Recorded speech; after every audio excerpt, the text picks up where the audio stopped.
Hello guys, in today's video I will be showing you how to fix Infinity Nikki stop working problem. So the answer is easy, just go to the settings and then scroll down to the apps section. Then go to the search and search Infinity Nikki.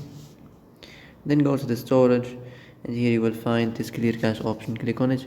Now you can go check it if it worked, and if it didn't you can try to restart your phone or turn the Wi-Fi off and on, or the Bluetooth or the airplane mode. Also you can try to clear data, but be careful. If you clear data, all this application's data will be deleted. This includes all files, the settings, the accounts, the databases, etc. So be careful if you wanna clear your data.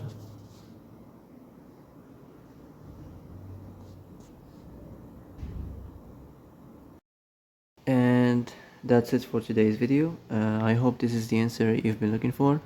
If you like this video, don't forget to like and subscribe, and see you in the next video. Thanks for watching.